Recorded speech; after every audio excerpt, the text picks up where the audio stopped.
जय नारायण बच्चों, पिछली कक्षा में हम लोगों ने पत्र लेखन संबंधी कुछ जानकारी प्राप्त की थी। अब उसी जानकारी को हम और अधिक विस्तार से समझते हैं। अब इसमें सबसे हमारा टॉपिक क्या था? पत्र लेखन। पत्र लेखन है क्या? पत्र किसे कहते हैं? किसी भी प्रकार की सूचना। लेखन, उसी सूचना को जब हम लिख देते हैं तो वह लेखन कहलाता है। तो पत्र लेखन क्या है? किसी भी प्रकार की सूचना को लिखना पत्र लेखन कहलाता है। अब हमें ये पत्र हमारे कई प्रकार के हो सकते हैं। तो जैसे बधाई पत्र, प्रार्थना पत्र, शिकायती पत्र, संपादकीय पत्र आदि। अब पत्र कई प्रकार के हो सकते हैं, तो उसको लिखने का तरीका भी सबका अलग अलग होगा। उसके लिए हमें जानना होगा कि पत्र कितने प्रकार के हैं। तो आप देख सकते हैं, पत्र सामान्यतः दो प्रकार के होते हैं। पहला औपचारिक पत्र, दूसरा अनौपचारिक पत्र। अब हमें यह जानना होगा कि औपचारिक पत्र किसे कहते हैं। औपचारिक पत्र वह होता है जो हम किसी कार्यालय, संस्था, संपादक को या किसी व्यावसायिक पत्र को जो लिखते हैं, व्यवसाय के लिए जो पत्र लिखते हैं, उसे औपचारिक पत्र कहते हैं। तो औपचारिक पत्र में कई तरह के पत्र आपके आते हैं। अनौपचारिक पत्र किसे कहते हैं? जब हम अपने किसी प्रियजन को, सगे संबंधी को, मित्र को जो पत्र लिखते हैं तो उसे अनौपचारिक पत्र कहते हैं। अनौपचारिक मीन्स जहाँ औपचारिकता नहीं है, जहाँ हम कोई फॉर्मेलिटी नहीं करते, उसे अनौपचारिक पत्र कहते हैं। औपचारिक पत्र क्या है? जहाँ हम औपचारिकता, फॉर्मेलिटी करते हैं, उसे औपचारिक पत्र कहते हैं। अब किसी भी पत्र को लिखने का एक तरीका होता है, कई क्रम होता है, बिंदु। अगर हम उस क्रम में न लिखें तो वो चीज़ सही नहीं कहलाएगी। तो उस पत्र को लिखने के क्या क्या अंग हैं ये समझना होगा, हमें क्या क्या बिंदु हैं, हमें किस क्रम में वो पत्र लिखना होता है। पत्र को जिस क्रम में लिखा जाता है वे पत्र के अंग कहलाते हैं। सामान्यतः किसी भी पत्र में निम्नलिखित अंग होते हैं। मतलब हम चाहे औपचारिक पत्र लिखें या अनौपचारिक पत्र लिखें, उसमें ये बिंदु जरूर होंगे और इसी क्रम में होंगे। पहला है शीर्षक या प्रारंभ। हम पत्र का प्रारंभ कैसे करते हैं? पत्र में सर्वप्रथम शीर्षक के रूप में पत्र लिखने वाले का नाम व पता लिखा जाता है। ये आपको स्पष्ट रहे। सबसे पहले हम क्या लिखेंगे? जो पत्र लिख रहा है वो अपना नाम व पता लिखेगा। उस तत्पश्चात मतलब उसके बाद पत्र लिखने की तिथि का उल्लेख किया जाता है। उसके बाद क्या लिखी जाती है? डेट लिखी जाती है अगली लाइन में।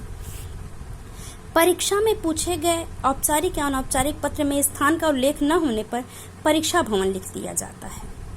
कि जब अगर चूंकि बोर्ड के एग्जाम में किसी भी प्रकार का पता नहीं दिया जाता तो वहाँ क्या लिखा जाता है? परीक्षा भवन नई दिल्ली, और उसके नीचे दिनांक लिख दिया जाता है। यह सब पत्र के बाएं ओर सबसे ऊपर लिखा जाता है। बाएं ओर मतलब आपका ये पेज है तो इस साइड। औपचारिक पत्र के अंतर्गत विषय का उल्लेख सीमित शब्दों में स्पष्ट रूप से किया जाता है। अनौपचारिक पत्र में इसका उल्लेख नहीं होता। अब देखिए, यहाँ सबसे पहले आपने लिखा, पत्र लिखने वाला अपना पता लिखेगा, फिर दिनांक लिखेगा। अगर आपको पता नहीं दिया गया है तो परीक्षा भवन नई दिल्ली और दिनांक लिखेंगे। उसके पश्चात जहां आपको पत्र भेजना है उसका पता लिखेंगे। जैसे आपको किसी विद्यालय में भेजना है, कहीं कार्यालय में भेजना है तो वहां का पता। सेवा में जिसको जैसे प्रधानाचार्य को भेजना है तो प्रधानाचार्य महोदय। आगे हम उसको उदाहरण लिखित रूप में आपको दिखाएंगे, अभी आप समझिए सिर्फ। इन सब करने के बाद हमें विषय लिखना होता है औपचारिक पत्रों में।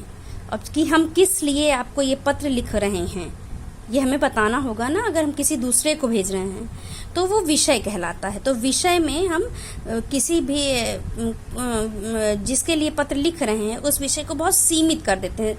ये हम कहाँ से ले सकते हैं? जहाँ आपको ये पत्र लिखने के लिए दिया जाता है तो जो टॉपिक आपको दिया जाता है उसी को हम संक्षिप्त करके विषय में लिख देते हैं। और अनौपचारिक पत्रों में विषय नहीं लिखा जाता, क्योंकि हमें अपनों को बताने की जरूरत नहीं होती कि हम आपको किस लिए पत्र लिख रहे हैं।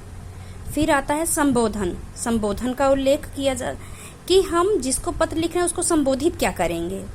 तो औपचारिक पत्रों में हम संबोधन क्या करते हैं? मान्यवर, महोदय आदि।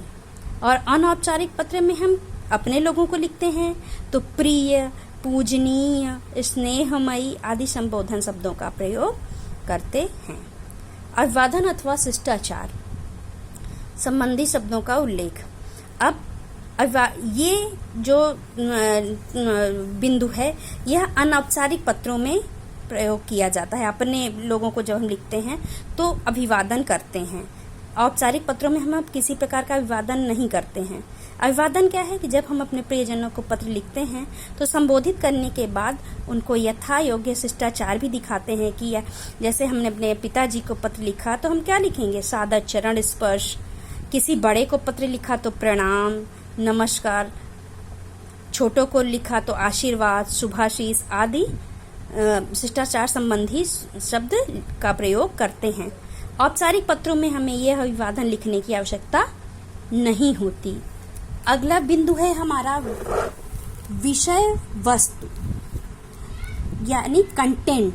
आपको पत्र का मुख्य भाग है यह विषय वस्तु कि आपको पत्र में लिखना क्या है वह, क्योंकि यहाँ पत्र लेखन में हर एक स्टेप पे नंबर दिया जाता है तो सबसे ज़्यादा नंबर आपके इसी कंटेंट पे होते हैं, विषय वस्तु पे। और यही सबसे ज़्यादा विस्तार से लिखी भी जाती है। सबसे अधिक विस्तार से लिखने का ये मतलब नहीं कि हम 1-2 पेज पत्र लिखेंगे। पत्र कम से कम शब्दों में अधिक से अधिक बातें कहने वाला होना चाहिए। इसे पत्र का मुख्य भाग भी कहते हैं विषय वस्तु को। अगला स्टेप आता है, अगला बिंदु समाप्ति अथवा अंत, कि पत्र को हम समाप्त कैसे करते हैं। पत्र के अंत में अपने विषय में लिखते हुए, अपने बारे में लिखते हुए पत्र को समाप्त किया जाता है। औपचारिक पत्रों में धन्यवाद, क्योंकि हमें औपचारिकता करनी होती है तो धन्यवाद लिखते हुए भवदीय, प्रार्थीय, आज्ञाकारी आदि शब्द सूचक शब्दों का प्रयोग किया जाता है।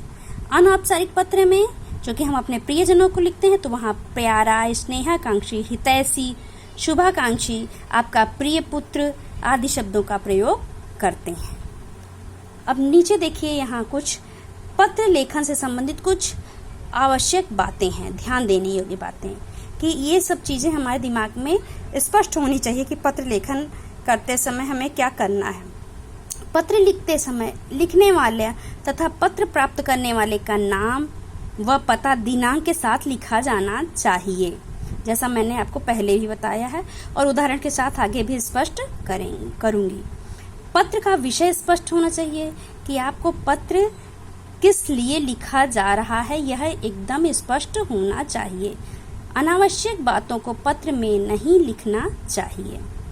जो बातें आपके विषय से संबंधित नहीं है उसे ना लिखें पत्र में। पत्र लिखते समय क्रमबद्धता का विशेष ध्यान दिया जाना चाहिए। क्रमबद्धता मतलब ये जो आपके 5 बिंदु बताए गए हैं, 5 अंग, इसमें क्रमबद्धता होनी चाहिए। और आपके विषय वस्तु में जो आप लिख रहे हैं कंटेंट, उसमें भी क्रमबद्धता होनी चाहिए। बातों को इधर उधर घुमा के नहीं लिखना है। पत्र का आकार संक्षिप्त होना चाहिए। आकार संक्षिप्त होने का मतलब है कि आप अपनी कम से कम शब्दों में अपनी अधिक से अधिक बातें कह सकें। पत्र की भाषा सरल, सामान्य, मधुर एवं आदर सूचक एवं शुद्ध होनी चाहिए, जो दूसरों को आसानी से समझ में आए। पत्र अधूरा नहीं होना चाहिए, यानी हमें अपनी बात पूरी करनी चाहिए। पत्र को इस प्रकार समाप्त किया जाना चाहिए कि पत्र का संदेश स्पष्ट हो सके, कि हमें आधे अधूरे में ही पत्र को समाप्त नहीं करना चाहिए।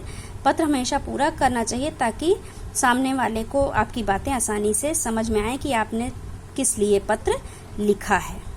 अब यहाँ आपको औपचारिक पत्रों के कुछ उदाहरण दिए हुए हैं कि औपचारिक पत्र कितने प्रकार के होते हैं।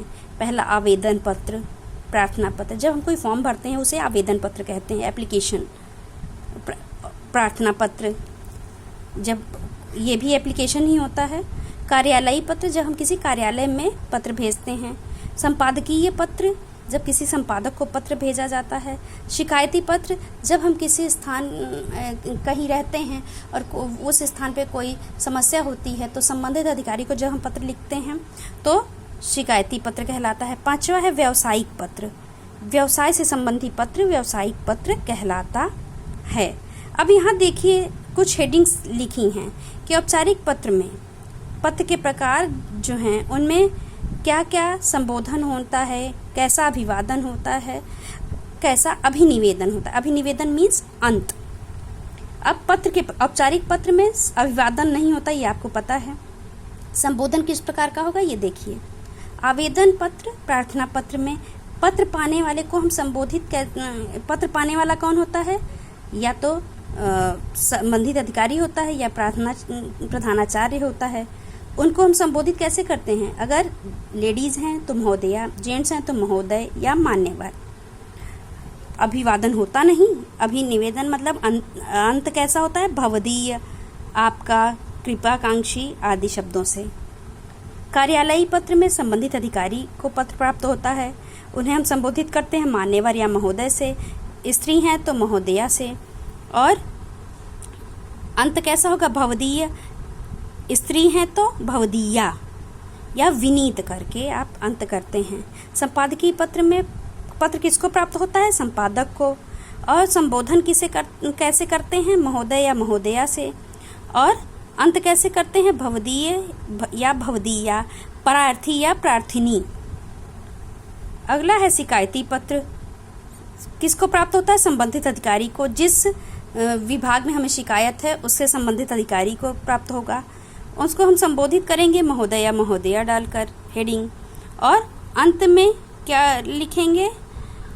भवदीय, भवदीया या प्रार्थी, प्रार्थिनी, जो आपको अपने लिए लिखते हैं। 5वां है व्यावसायिक पत्र। यह किसे प्राप्त होता है? जहां हमें जिससे कुछ मंगाना है या जिससे हमें कुछ काम है। ये व्यवसाय के लिए जो पत्र लिखते हैं उसे व्यावसायिक पत्र कहते हैं। इसमें पुस्तक विक्रेता, बैंक प्रबंधक, व्यावसायिक संस्था आदि का पत्र प्राप्त करने वाले होते हैं। इनका हम संबोधन कैसे करते हैं? श्रीमान, महोदय आदि से। और अंत कैसे करते हैं? अपने लिए क्या लिखेंगे? भवदीय या प्रार्थी, भवदीया या प्रार्थिनी। आशा है कि आपको यह स्पष्ट रूप से समझ में आ गया होगा कि पत्र में आवश्यक चीज़ें क्या हैं, लिखते समय हमें किन किन बातों का ध्यान रखना होता है। अगले कक्षा में हम आपको उदाहरण के साथ पत्र लिखते हुए एक एक बिंदु स्पष्ट करेंगे। धन्यवाद।